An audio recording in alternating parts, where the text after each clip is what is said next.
Avinu Adonai, Avinu, Avinu, Avinu Adonai.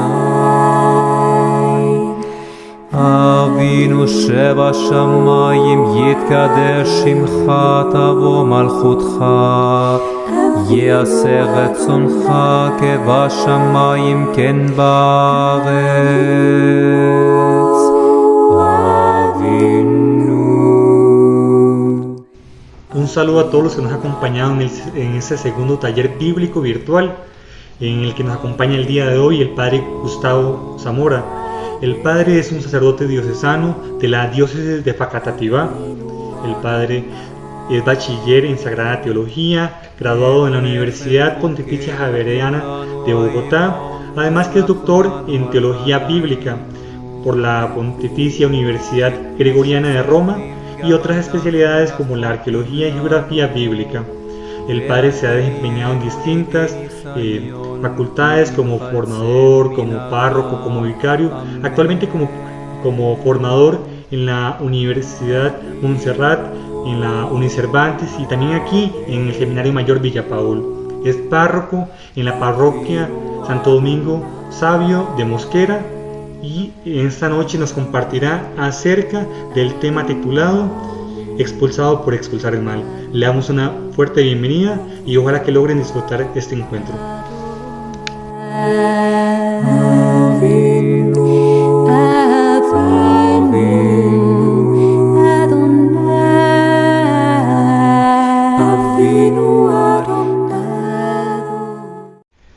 Muy buenas noches a todos. Me alegra muchísimo encontrarme con ustedes en este espacio de formación bíblica.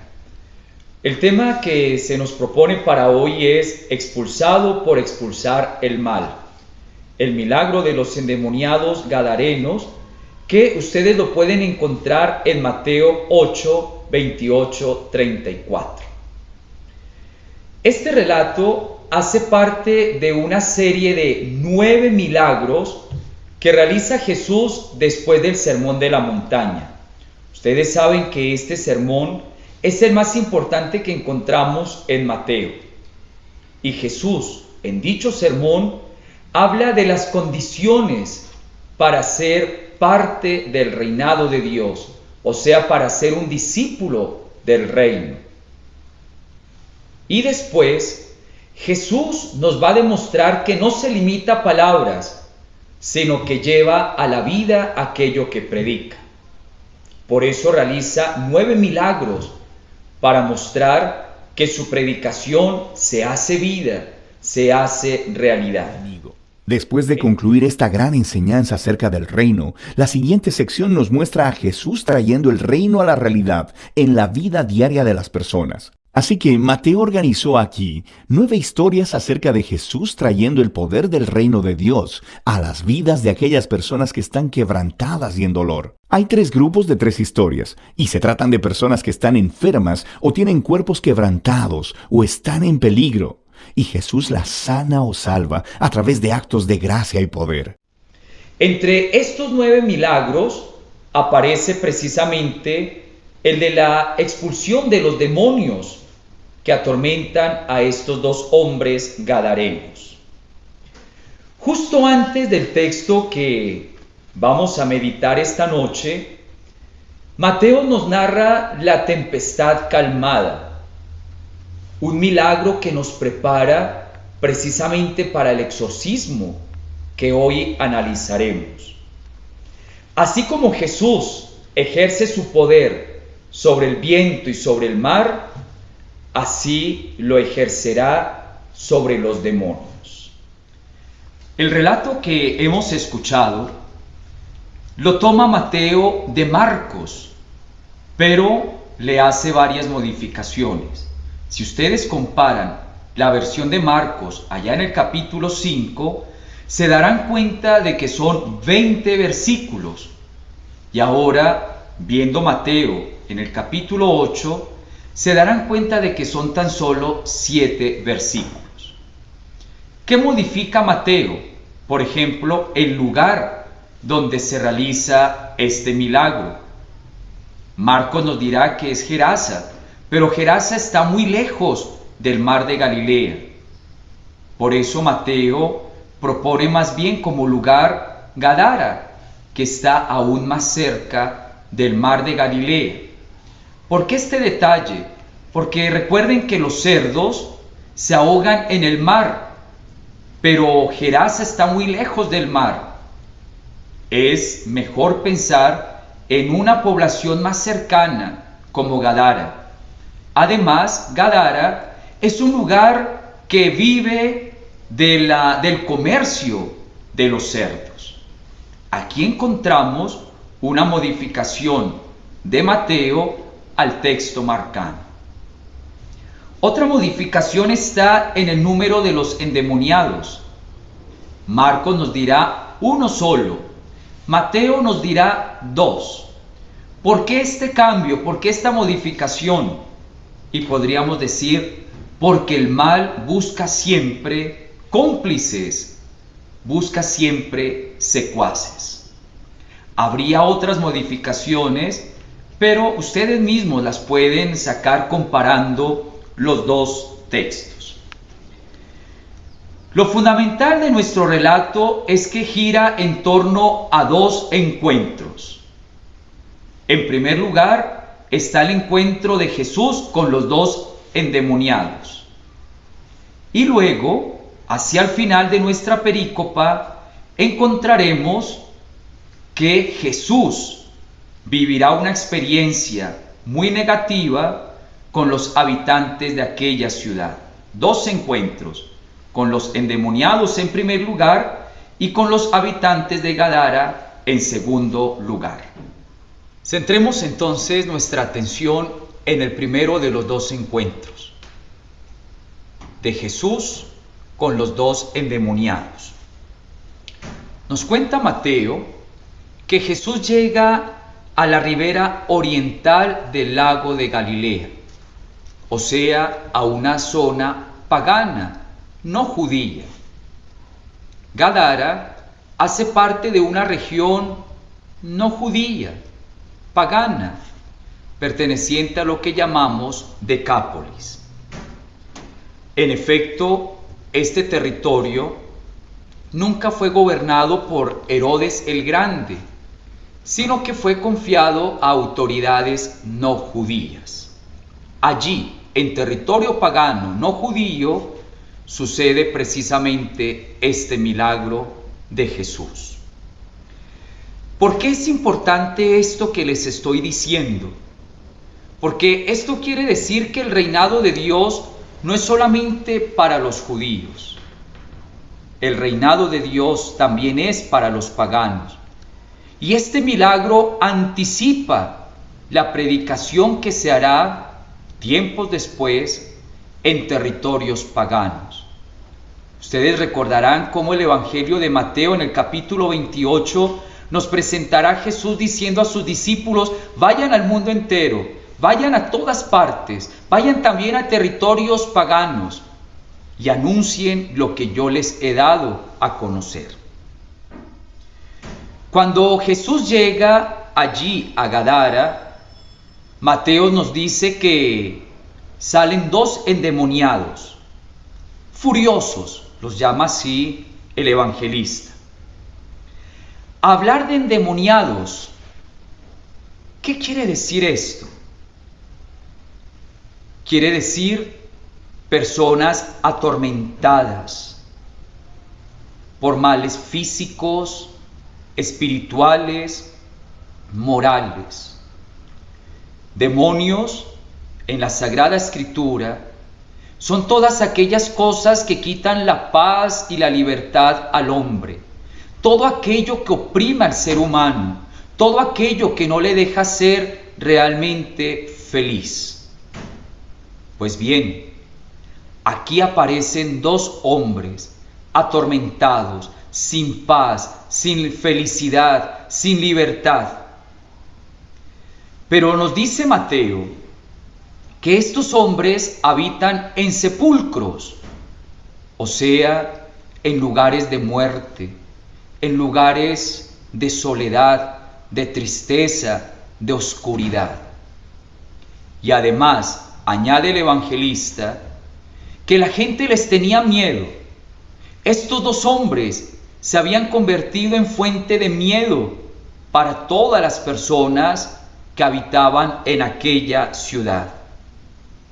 Dos personas endemoniadas que no vivían en comunidad, sino que producían miedo a la comunidad.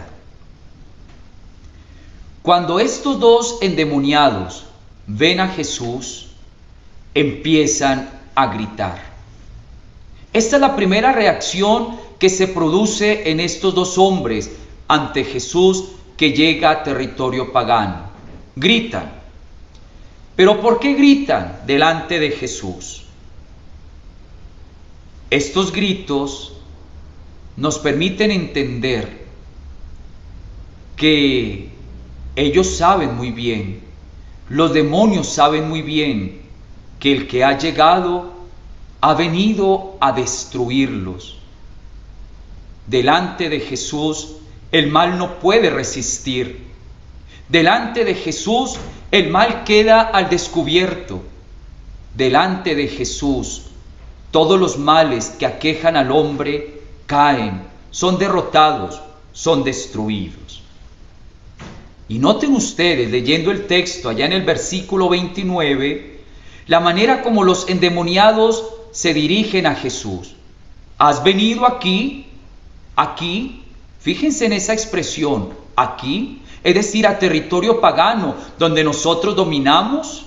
¿Has venido hasta aquí? ¿Te has metido en nuestra propia casa? Y añaden los endemoniados, has venido antes de tiempo.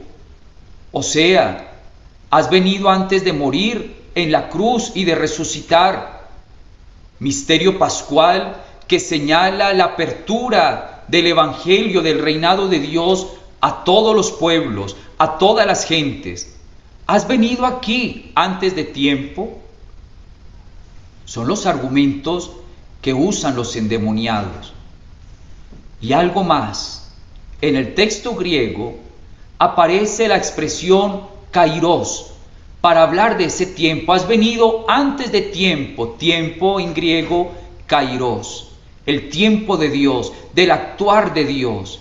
Es como si Jesús anticipara lo que después se realizará también entre los paganos.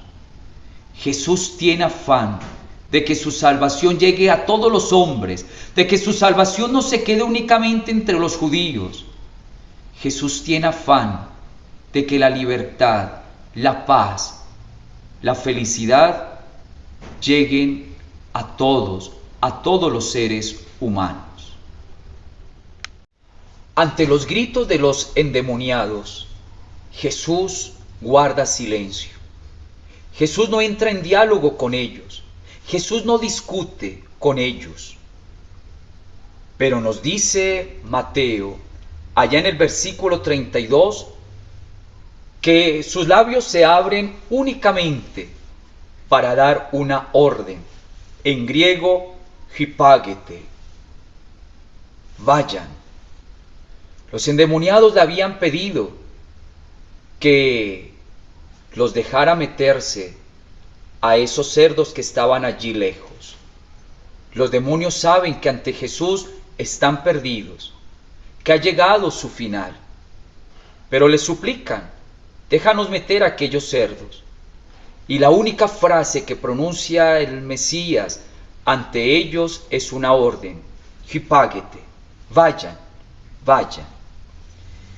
El hecho de que Jesús solamente abra sus labios para dar una orden es señal de su autoridad total sobre todas las cosas. Él es el Maestro, Él es el Señor, que tiene autoridad también sobre los espíritus malos, sobre todo aquello que atormenta al hombre. Nada ni nadie puede resistir ante Él. Su palabra tiene poder y Mateo lo quiere dejar claro. Lo único que hace Jesús es dar una orden, y esta orden se cumple, se realiza. La palabra de Jesús es eficaz. La salida de los demonios ante la orden de Jesús es descrita con estas palabras, versículo 32. Toda la piara se arrojó al mar, precipicio abajo, y perecieron en las aguas. Leyendo estas palabras de Mateo, a mi mente vienen unas palabras del libro del Éxodo en 14:28, donde se nos dice algo parecido de los ejércitos del faraón de Egipto. ¿Lo recuerdan? Cuando también los ejércitos fueron destruidos por las aguas, se ahogaron en las aguas. El Dios de Israel en Éxodo salvó a los israelitas de la esclavitud del faraón.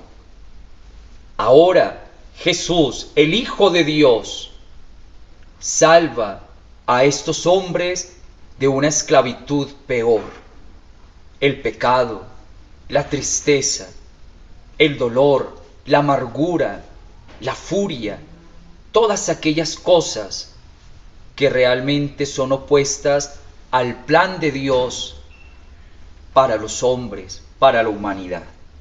Antes de concluir la narración, Mateo nos invita a centrar la atención en el segundo encuentro. Ya estudiamos el primero, Jesús y los endemoniados.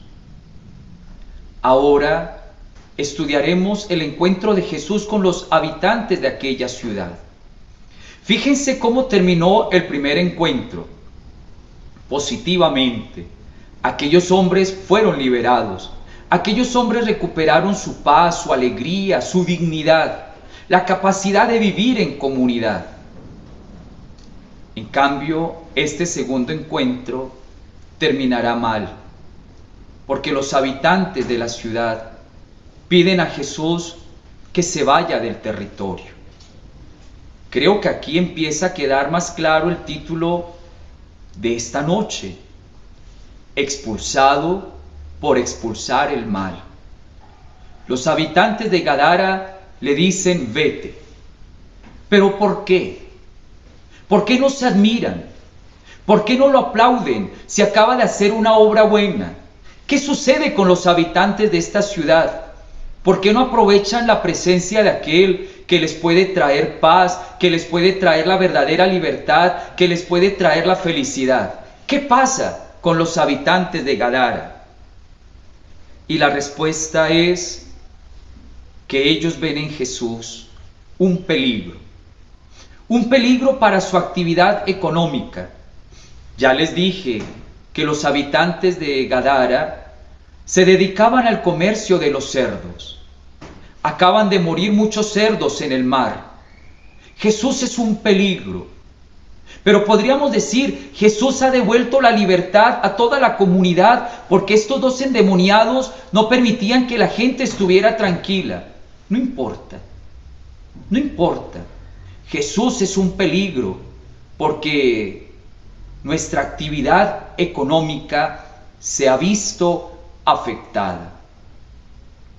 Los habitantes de la ciudad prefieren seguir con su comercio de los cerdos que reconocer en Jesús aquel que les trae la libertad, que les trae la paz, que les trae la alegría. Para ellos, la liberación de los dos hombres significó una pérdida económica. Importaba más el dinero, el comercio, que la acción liberadora de Jesús.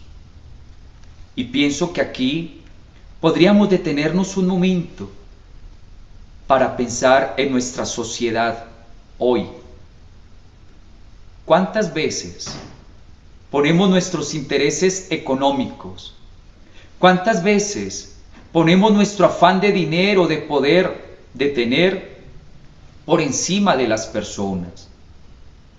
¿Cuántas veces el ser humano es visto como inferior a nuestros intereses económicos? Y la propuesta de Jesús es invertir esta manera de pensar. Para Jesús, la persona siempre está por encima de todo. No fue hecho el hombre para estar al servicio de las leyes, de las cosas, sino que fueron hechas las leyes y las cosas para estar al servicio del hombre. Este Jesús, que había expulsado el mal, que había devuelto la alegría, la paz a estos dos hombres, ahora experimenta en su propia vida la expulsión, el rechazo, de parte de aquellos que, enceguecidos por su afán material, no logran ver en Jesús al que verdaderamente los puede liberar. Dejémonos interpelar esta noche por esta palabra.